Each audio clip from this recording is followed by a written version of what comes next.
Jumpa kembali di channel Oma Solusi Indonesia dengan membawakan satu topik baru dengan judul Serba-serbi Hadapi Kolektor episode yang kedua. Seperti yang telah saya bicarakan di video yang lalu bahwa forum Serba-serbi Hadapi Kolektor adalah kesempatan saya untuk menjawab semua pertanyaan yang mungkin ada di kolom komentar channel YouTube ataupun pertanyaan yang telah dikirim ke email omasolusiindonesia@gmail.com. Oma Solusi Indonesianya kecil semua tanpa spasi @gmail.com, ataupun pertanyaan yang melalui WA di nomor 0851 00517473. Dan di kesempatan kali ini saya akan menjawab adanya beberapa pertanyaan yang telah masuk, dan sekaligus di akhir video saya akan memenuhi apa yang telah saya bicarakan. Saya akan membahas sedikit tentang topik yang belum saya bahas, tapi karena durasinya pendek, saya masukkan dalam topik serba-serbi hadapi kolektor. Dan kebetulan ini adalah episode yang kedua. Baik, saya akan mulai menjawab satu pertanyaan dari seorang bapak yang berkata bahwa 3 tahun yang lalu saya mulai membentuk rumah tangga atau menikah, dan saat ini saya sedang membutuhkan kebutuhan dana dan berusaha untuk mengajukan pinjaman dengan beranggunan, yaitu sertifikat rumah yang saya miliki di sebuah BPR. Akan tetapi setelah kami mengajukan selama kurang lebih 10 hari, pihak BPR mengatakan bahwa istri yang saat ini mereka membentuk rumah tangga ternyata terkena blacklist di sebuah bank akibat gagal bayar hutang kartu kredit. Pertanyaan dari bapak ini adalah, bagaimana ini bisa terjadi padahal menurut versi istri itu sudah berlangsung lebih dari 12 tahun yang lalu. Kenapa blacklistnya masih terikat? Kenapa blacklistnya masih membuat permasalahan ketika saya ini ingin mengajukan sebuah pinjaman di bank BPR? Baik Pak, saya akan mulai menjawab. Jadi inti awal muasal dari masalah ini adalah seperti yang telah saya ceritakan di video-video yang lalu, bahwa konsekuensi ketika kita tidak membayar hutang kartu kredit, konsekuensinya adalah nama kita masuk di SID BI Checking. Untuk detailnya Bapak silahkan lihat di video saya apa itu SID BI Checking. Intinya, hukum hutang adalah bayar. Dan pertanyaan Bapak, kenapa ini sudah berlangsung lama tapi itu masih membuat menjadi sebuah perkara. Jadi untuk keluar dari SID BI Checking, satu-satunya jalan hanyalah harus membayar hutang tersebut. Jadi jangan pernah Anda punya anggapan bahwa nantinya kita tidak bayar hutang dan di periode tertentu SID BI Checking itu akan hilang dengan sendirinya. Itulah yang membuat salah kaprah informasi yang telah ada. Bahkan tak jarang ada orang yang berani mengiklankan, berani mempromosikan dari mulut ke mulut, dari WA, bahwa ada jasa penghapus blacklist. Itu adalah omong kosong, Pak. Hukum hutang adalah bayar. Jadi yang dimaksudkan nantinya akan hilang itu jika telah dibayar. Jadi ketika kita omong kosong nih, bulan ini omong kosong, bulan Mei katakanlah kredit macet kita ini, atau katakanlah kasusnya istri bapak ini, Anda berkata di pertanyaan bahwa itu sudah lama sekali, kira-kira 12 tahun.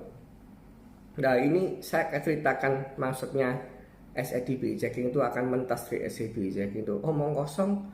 12 tahun lalu kejadian gagal bayarnya, dan saat ini Anda mulai mengurus kartu kredit dari bank mana yang membuat atau menjegal rencana Bapak untuk pinjam di BBR.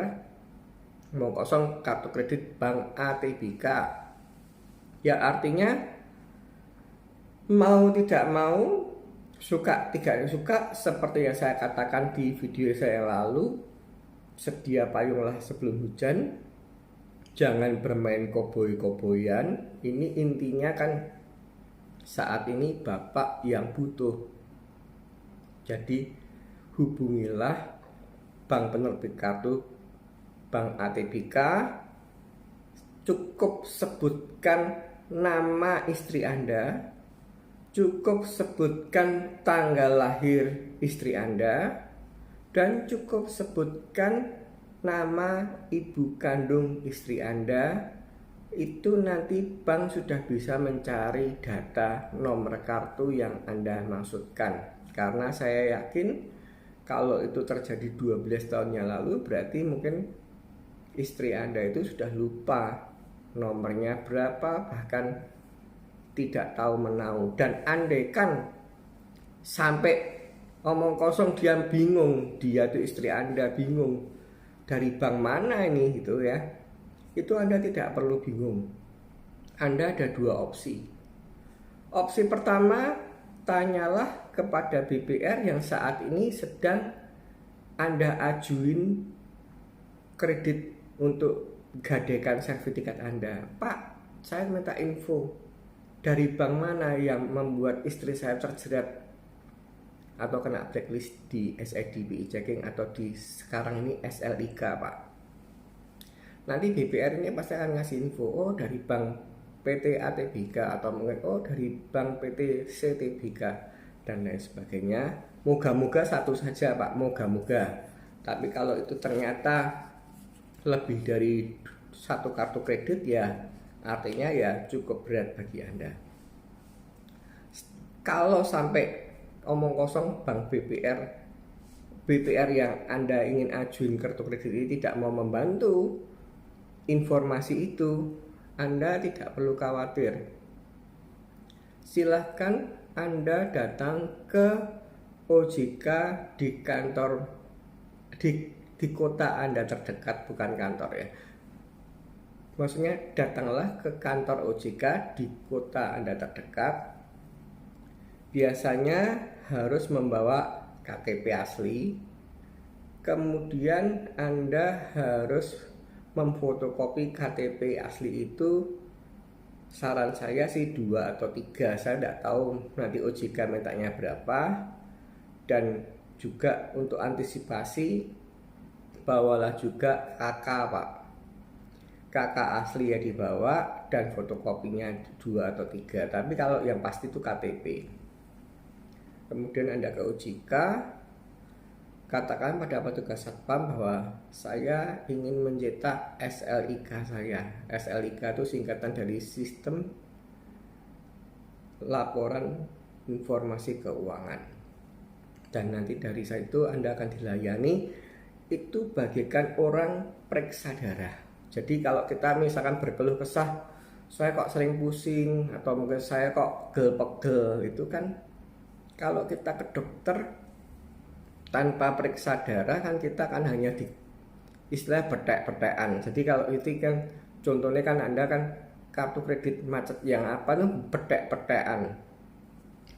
Tapi kalau Anda ke OJK mencetak SLIK itu ibarat kita tuh jangan sambat pusing, jangan sambat pegel, tapi kita langsung periksa darah. Jadi kita katakan ke bahwa ada masalah pusing, ada masalah pegel, saya mau check up darah apa saja lah. Dari Anda mencetak SLIK itu barulah ketahuan blacklistnya istri Anda itu apa aja.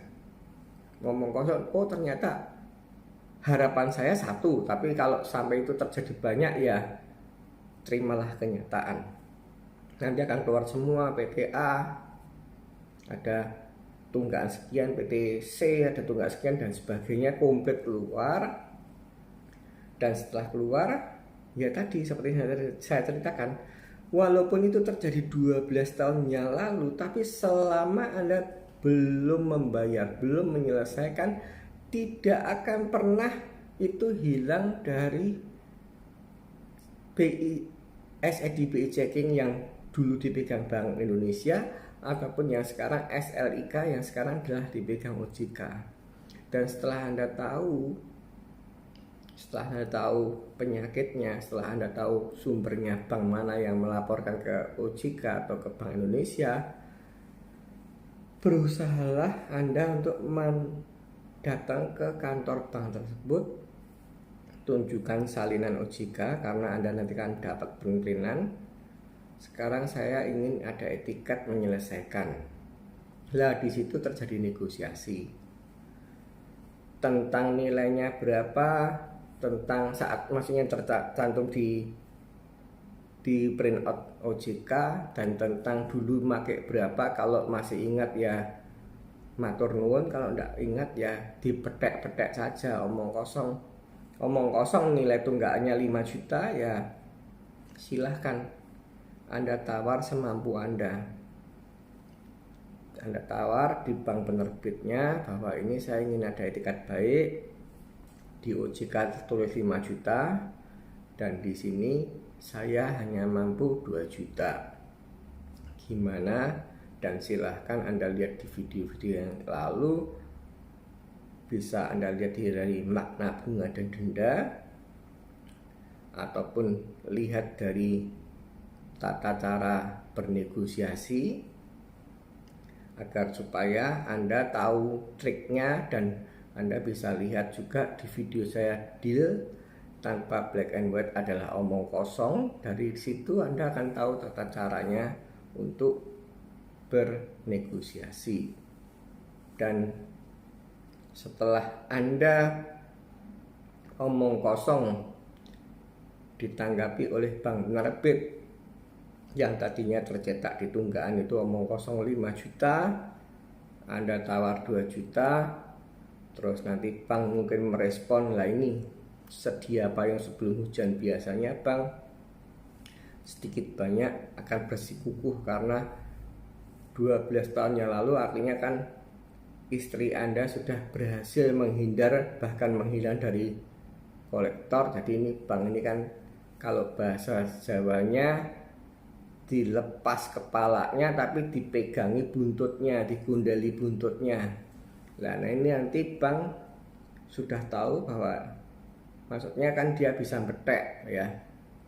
Ini bapak ini ingin etikat baik untuk menyelesaikan apa karena butuh. Nah ini dia. Kalau moga-moga bank menerkanya karena etikat baik sehingga dia akan merespon. Saat ini tunggakanmu 5,5 juta lebih, kamu tawar 2, saya tidak boleh. Saya mau ngomong kosong 4,8. Nah silahkan Anda kalkulasi. Kalau Anda mau utang berapa di BPR dan harus menyelesaikan ini berapa. Kalau masih ada gap yang jauh ya berarti Anda beranilah untuk menyelesaikan. Tapi kalau gapnya masih Deket ya, tidak ada guna Anda pengen berhutang di BPR, tapi untuk menyelesaikan tunggakan-tunggakan istri Anda ini juga nilainya cukup gede. Tapi saya memberikan sebuah edukasi. Jadi setelah Anda tawar-menawar dan itu deal, dan itu ada black and white, dan itu Anda bayarkan, beberapa hari kemudian di waktu yang sangat singkat Anda akan dapat SKL atau surat keterangan lunas, dan dari SKL itu otomatis istri Anda mentas dari SLIK OJK. Dan setelah Anda mentas, barulah yang tadi Anda katakan 2 tahun kemudian, jadi 2 tahun semenjak terbit SKL, baru Anda bisa mengajukan hutang. Jadi sedia payunglah sebelum hujan, jangan dadaan, karena tidak serta-merta pada saat Anda bayar keluar SKL Anda langsung bisa berhutang. Itulah pertanyaan Anda, kenapa wong itu kejadian sudah 12 tahun tapi saat ini masih menghambat proses ketika saya ingin mengajukan sebuah pinjaman di BPR. Saya ulangi Bapak, hukum hutang adalah bayar, dan tidak akan pernah yang namanya nama yang kena blacklist atau tercantum di SLIK OJK itu hilang dengan sendirinya tanpa itu tidak dibayar. Yang ada hanyalah write over, tapi tidak artinya namanya jadi bersih, bisa langsung pinjam. Tidak ada artinya itu Pak. Jadi itulah jawaban dari saya. Dan ingat baik-baik, saya ingatkan, ini kaitannya dengan pertanyaan Anda. Jangan sampai pernah Anda atau semua orang yang menonton video ini terprovokasi akan adanya iming-iming sebuah iklan skip blacklist. Itu tidak ada. Dalam sejarahnya SIDBI JK tidak ada yang namanya sulapan. Yang ada hanyalah write over. Tapi write over itu tidak artinya Anda bisa langsung pinjam atau bisa hutang loh ya. Karena lihatlah di video saya apa itu SIDBI checking, di sana sudah sangat jelas. Kita pernah macet dan akhirnya lunas pun nama kita tetap ada rekodnya. Oh ini pernah tidak naik kelas, oh ini pernah macet, tapi akhirnya lulus. Itulah jawaban saya dari pertanyaan Bapak. Kenapa istri Anda walaupun 12 tahunnya lalu mengalami gagal bayar, tetap akan terganjal ketika istri Anda ingin, bukan istri Anda ingin mengajukan sebuah pinjaman. Kiranya ini dapat memuaskan, jawaban ini dapat memuaskan pertanyaan Bapak, dan semoga Bapak segera ke kantor OJK terdekat untuk mengerti, menganalisa apa saja ini blacklist yang ada di istri Anda. Dan satu lagi saya lupa, dari mana bank bisa mendeteksi. Jadi bank bisa mendeteksi awal mulanya adalah dari KTP-nya Bapak. Bapak ketika mau mengajukan kredit, pastinya dilihat KTP. Nah, KTP ini kan ada status mahasiswa atau maksudnya lajang, atau status kawin, atau status cerai mati, atau status cerai hidup. Nah, dari sini nih, kalau KTP-nya Bapak kawin, ya otomatis pada saat pengajuan kredit kan, oh ini calon debiturnya kawin, langsung dimintai akte kawin sama fotokopi KTP pasangannya. Nah, dari situlah bank langsung bisa mendetek, oh ini bapak calon debitur ini kawin, saya kalau gitu minta fotokopi akte kawin dan minta fotokopi KTP-nya istri. Setelah dicocokkan, oh Pak A kawin, akte kawinnya Pak A kawin dengan Bu B. Terus ini oh KTP-nya Bu B. Oh ini KTP-nya Bu B. Nah dari situ baru masuk ke sistem SLIK. Kalau bapak bersih, istri buruk, enggak bisa. Atau sebaliknya, omong kosong, istri bagus, bapaknya yang buruk, ya enggak bisa. Itulah yang menjadikan sebuah problem kenapa Anda atau kredit Anda terkendala untuk pencairannya. Tapi saya ingatkan, ini tidak berlaku untuk anak. Jadi omong kosong suami istri, salah satunya jelek, entah itu suami atau entah itu istri yang jelek, itu suami istri ini tidak bisa pinjam atau terganjal oleh SLIK. Tapi tenang, tidak berlaku untuk anak. Jadi ketika anak beranjak dewasa, omong kosong 17 tahun, dia sudah punya KTP dan omong kosong nantinya dia menikah atau berumah tangga, itu walaupun nama bapak ibunya jelek, tapi anak ini bisa untuk mengajukan pinjaman selama omong kosong yang akan digadaikan oleh anak ini bukan asetnya orang tua yang tadi kena blacklist.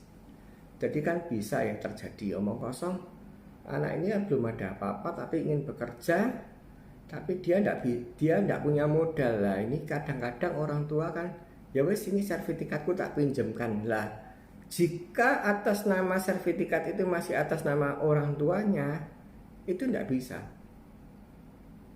Kena masalah karena orang tuamu kena blacklist. Jadi kalau misalkan mau pinjam, mau tidak mau, suka tidak suka, ya anggunan yang akan kita pinjamkan ke anak itu kita hibahkan dulu menjadi nama anak, baru anak ini bisa pinjam. Jadi ini lepas.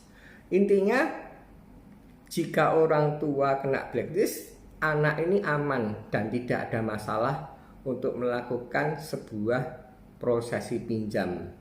Atau karirnya ini adalah karirnya itu masih bersih, masih suci. Selama anak ini nantinya di perkembangannya tidak berkele, dia tuh masih suci. Walaupun bapak ibunya itu ke blacklist, tapi anak ini aman-aman saja. Itulah topik atau jawaban dari yang pertama. Kenapa saya nikah, saya berumah tangga, dan ternyata istri saya ini 12 tahun yang lalu punya masalah macet di hutang kartu kredit, dan saat ini saya tidak bisa mengajukan pinjaman di BPR. Terima kasih telah saya jawab, dan kita masuk kedua. Pertanyaan yang kedua dipertanyakan oleh seorang ibu bahwa saya mendapatkan surat dari sebuah kantor pengacara. Mereka mensomasi saya untuk segera bayar hutang, untuk segera bernegosiasi. Mereka mengundang saya di sebuah kota untuk segera saya datang, dan jika itu tidak dilakukan, saya akan dipidanakan. Saya sudah membaca itu, Bu. Saya sudah membaca surat Anda, dan Anda yang salah persepsi. Itu hanyalah sebagai ancaman atau gertakan, bukan dipidanakan, Bu. Mereka mencari celah-celah pidana yang ada. Jadi itu adalah bahasa gertakan saja. Dan memang betul di surat itu Anda diharapkan datang di kantor bank penerbit kartu yang saat ini Anda macat untuk menemui seseorang dan untuk bernegosiasi tentang bagaimana kelanjutan cara bayar hutang kartu kredit yang saat ini sedang macet. Saya sarankan pada ibu untuk tidak mendatangi atau abaikan surat itu. Ingat baik-baik, ketika kita apply kartu, kita hanya melalui surat, dalam arti mengisi form permohonan kartu kredit, dan kemudian selang beberapa lama mereka menelpon mengklarifikasi, dan kebetulan setelah kartu kredit itu approval, kartu kredit itu dikirim juga ke alamat billing atau alamat kantor atau ke alamat rumah. Itu artinya saya berpedoman pakai itu. Anda tahu rumah saya, maksudnya bank. Anda tahu alamat pengirimannya, kantor saya. Dan kartu itu datang langsung ke rumah saya atau kantor saya. Nah, dari situ adalah pegangan saya. Ngapain saya harus pergi ke kantor Anda? Saya saat ini jadi debitur macet, dan saya tidak pernah menghilang atau menghindar atau pindah alamat. Yang butuh siapa? Kalau Anda mau bernegosiasi kenapa saya macet dan apa solusi yang akan saya lakukan, silahkan Anda yang datang ke rumah saya. Kirimlah debt call atau silahkan suruh desk call telepon untuk membicarakan.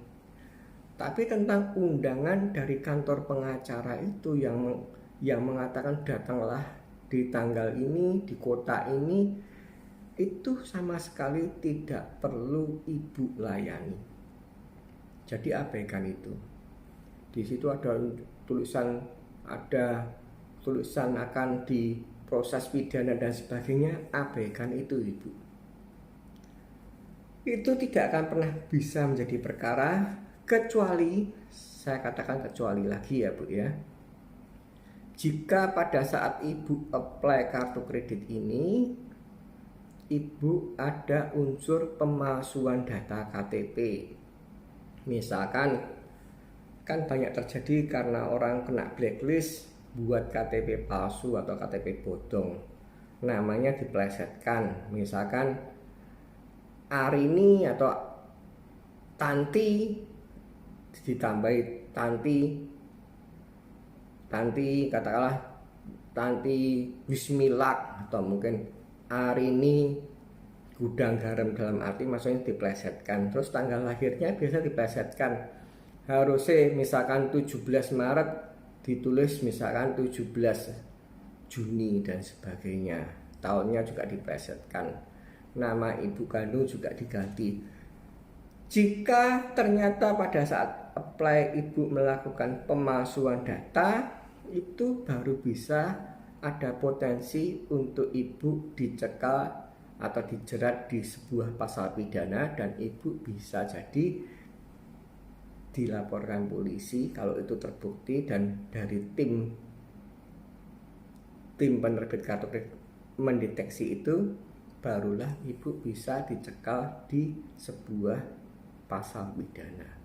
Jika ibu tidak melakukan itu, santai-santai saja bu. Jadi intinya ibu tidak perlu mengkhawatirkan hal tersebut. Kiranya sudah jelas ya bu pertanyaan saya. Abaikan itu, tidak perlu datang atau dianggap aja itu disimpan, dah cukup. Kalau sampai bank nelpon, kenapa kok ibu tidak datang? Saya tidak ada waktu pak, saya sibuk, andaikan telepon. Itu saja. Terima kasih atas pertanyaan ibu, dan kiranya ibu sudah paham atas jawaban saya, dan semoga puas. Pertanyaan yang terakhir, dikirim oleh seorang bapak. Pak, saya telah diteror oleh seorang kolektor melalui telepon akibat dari teman saya gagal bayar hutang kartu kredit. Apa yang harus saya lakukan, Pak? Baik, Pak, saya akan jawab. Yang pertama, satu kata dulu, Pak. Coba Anda remind, coba Anda refresh. Maksud saya, ketika dulu teman Anda itu apply kartu kredit, itu menyangkutkan nama Bapak enggak? Jadi maksudnya pernah enggak Bapak dapat izin merestui bahwa Pak, saya sedang mengajukan kartu kredit Pak, dan namanya Bapak tak masukkan nama keluarga tidak serumah yang dapat dihubungi. Nanti kalau Bapak ditelepon dari bank kenal dengan Pak Hani misalnya begitu, katakan iya ya Pak ya. Tahu alamatnya, katakan iya ya Pak. Nah itu, jika Anda saat itu merestui atau Anda mengizinkan bahwa atau mengiyakan bahwa saya akan bantu kamu untuk menjadi keluarga tidak serumah, yaitu namanya sebuah konsekuensi Pak. Kita bantu dan kenyataannya ternyata teman Anda kena sebuah perkara kondisi finansial sehingga teman Anda tidak bisa bayar. Saya hanya memberikan sebuah saran kepada Bapak. Satu, jika memang Anda merupakan kontak keluarga tidak serumah yang dapat dihubungi, ataupun bukan kontak keluarga tidak serumah yang dapat dihubungi, intinya Bapak harus sadar bahwa Bapak saat ini sedang diperalat oleh kolektor bank untuk dijadikan sebagai kolektor siluman untuk mempressure teman Anda yang tadi telah Anda sebutkan. Saya tidak, bahasa Jawanya maidu, atau saya tidak maidu atas keluhan Bapak yang tadinya jadi aman-aman saja, jadi setiap kali ada telepon. Tapi jika Anda ingin ini berhenti, saran saya adalah satu, temui teman Anda dulu. Aku ditelepon dari bank CTBK nih, suruh nanyakan hutang kamu. Wes, aku ndak usah pusing-pusing. Lah, nomormu telepon berapa? Maksudnya kalau Anda nemoni atau mungkin misalkan, tapi kalau Anda telepon kan berarti ada tahu nomor teleponnya si A nih. Nomor teleponmu yang ini toh? Rumahmu mana? Yang ini toh? Maksudnya refresh saja. Nomor teleponmu ini, nomor alamat rumah ini. Jadi nanti kalau setiap kali ada bank yang tanya, tak sebutkan nama ini ya, dan kamu harus angkat loh ya, supaya dia tidak mengganggu saya. Cukup katakan itu, Pak. Dan ketika mereka telepon, ya katakan, itu teman saya, misalkan Anda kebetulan keluarga tidak serumah, itu memang saya tercantum di keluarga tidak serumah, tapi silahkan Anda langsung hubungi teman saya. Tugas saya sudah selesai. Dan ingat baik-baik, jika Anda dikait-kaitkan bahwa Anda ya kan masuk dalam sistem, karena Anda masuk keluarga tidak serumah, omong kosong gitu, cukup sebutkan bahwa hanya sebatas keluarga tidak serumah, bukan penanggung hutang. Itu yang harus Anda sebutkan. Silahkan juga Anda lihat siapa kolektor yang paling menakutkan. Di sana ada saya bahas tentang bagaimana cara Anda menjawab sebagai seorang keluarga tidak serumah. Tapi jika Anda kebetulan bukan keluarga yang tidak serumah, Anda cukup katakan bahwa itu bukan urusanku. Ingat, jangan pernah Anda meladeni mereka. Semakin Anda meladeni mereka, semakin mereka menjadi jadi. Jadi omong kosong kalau bahasanya gojekan, Pak, ini teman Anda si A nggak bayar utang, so what? Terus maumu apa? Tolong sampaikan, berani bayar berapa kamu? Kok berani suruh-suruh saya? Kenapa saya harus mau jadikan peralat? Itulah kata-kata itu. Teman Anda memang mempunyai sebuah kesukaran, gagal bayar. Tapi tidak artinya kita harus menghakimi teman Anda. Tidak artinya kita ikut membuli teman Anda. Ingat baik-baik, dunia ini berputar. Bisa jadi kita di atas, dan pasti ada sebuah cycle di mana nantinya kita terkadang bisa mengalami di bawah.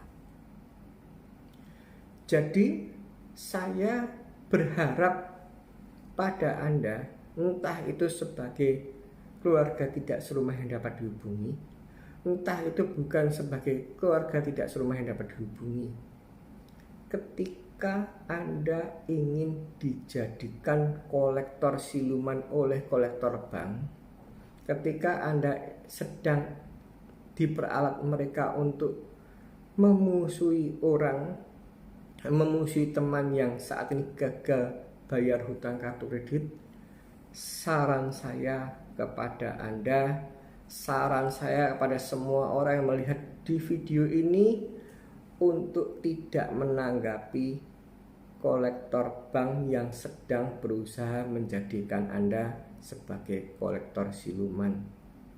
Sadarlah bahwa Anda sedang diperalat, dan sadarlah bahwa itu bukan urusan kita.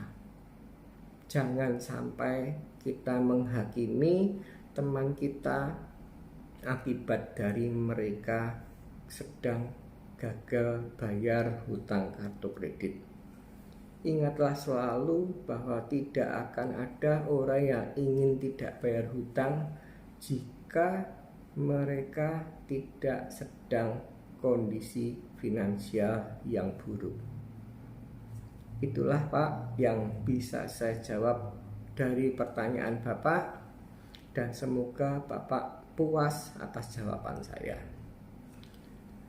Dan yang terakhir kali, saya di video yang lalu sudah berjanji untuk menjelaskan untung rugi mengikuti program recovery atau reschedule atau cicilan. Di video saya yang lalu sudah saya jelaskan, buatlah kesepakatan dengan kolektor atas dasar Anda mampu, yakin bisa mengikuti program recovery atau reschedule itu dari awal sampai akhir. Anda mampu, dan jangan buat kesepakatan atau mengambil sebuah keputusan recovery atau reschedule akibat dari Anda takut atau Anda panik. Saya akan kasihkan untung dan ruginya. Yang pertama, keuntungannya. Yang Anda bayarkan ringan karena ada tenor. Omong kosong, hutang Anda 5 juta dan andikan itu di tenor 3 tahun, ya artinya kan 5 juta karena pasti ada bunga. Saya garansi pasti ada bunga. Omong kosong dari 5 juta itu dianggap 5,6 di tenor 3 tahun, berarti kan Anda ringan. Betul, ringan. Tapi ingat baik-baik, artinya Anda tetap masuk di SLIK, Anda tetap kena blacklist. Dan blacklist itu atau SKL itu, atau katakanlah kita ngangsur BPKB itu, ngangsur motor atau mobil, BPKB itu baru keluar 3 tahun kemudian. Jadi berarti 3 tahun ini Anda tetap nama Anda kena blacklist. Itu satu dulu. Istilahnya keuntungannya pertama ya tadi sudah jelas, lebih ringan. Tapi kerugiannya yang perlu Anda pertimbangkan bahwa selama Anda angsuran itu nama Anda tetap kena blacklist, masuk SLIK. dan baru lunas ketika Anda lunas 3 tahun, ada SKL, istilah kalau kita kredit motor BPKB baru keluar, baru Anda keluar dari SED checking ataupun SLIK OJK. Itu satu. Kerugian yang kedua, bahwa di perjanjian sudah sangat jelas, pasti ditulis ketika Anda bangun prestasi, entah itu telat bayar ataupun misalkan nilai yang dibayarkan salah baca atau katakanlah omong kosong, setiap tanggal omong kosong setiap tanggal 17 nilainya harus 5,3 misalnya begitu, ternyata tanggal 17 Anda belum punya uang misalnya begitu, Anda baru bayar 19.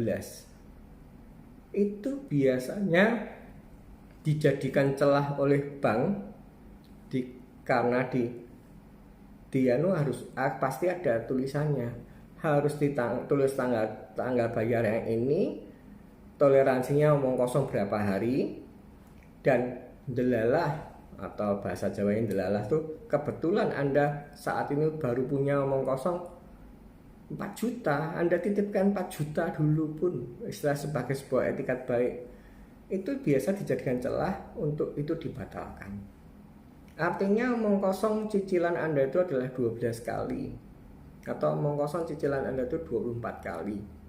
Saya kasih contoh yang 12 kali. Anda sudah bayar cicilan ke-6, atau Anda sudah bayar cicilan ke-4. Yang bulan ini Anda telat. Yang bulan ini Anda tidak bisa menerima sesuai yang di perjanjian. Itu ada potensi yang sudah Anda bayarkan ini hangus. Kenapa saya bicara hangus? Karena sudah jelas bank bisa membatalkan perjanjian jika pemegang kartu kredit melakukan one prestasi.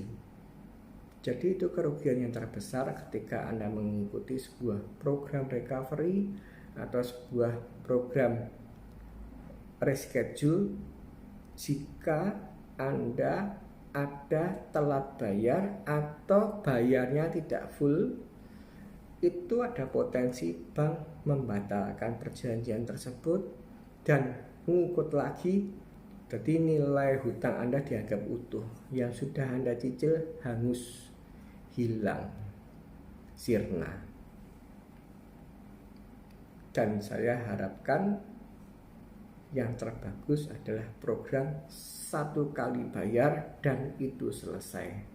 Itu artinya tolaklah segala recovery, tolaklah segala reschedule, simpanlah duit itu setiap kali, tiap bulan Anda disiplin simpan uang, dan ketika itu sudah siap, barulah Anda menawar dengan 1 kali bayar dan itu selesai dan itu keluar SKL.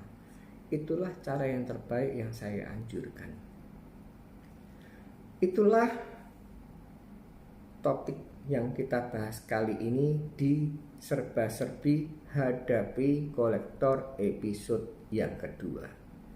Dan saya tetap selalu menanti semua pertanyaan, bisa ditulis di kolom komentar YouTube, bisa dikirim melalui email omahsolusiindonesia@gmail.com ataupun bisa melalui nomor WA 0851 00517473. Dan semua pertanyaan itu selalu akan saya jawab di forum serba-serbi hadapi kolektor di episode yang selanjutnya. Jangan menyerah, tetap semangat, dan ingat, badai pasti berlalu.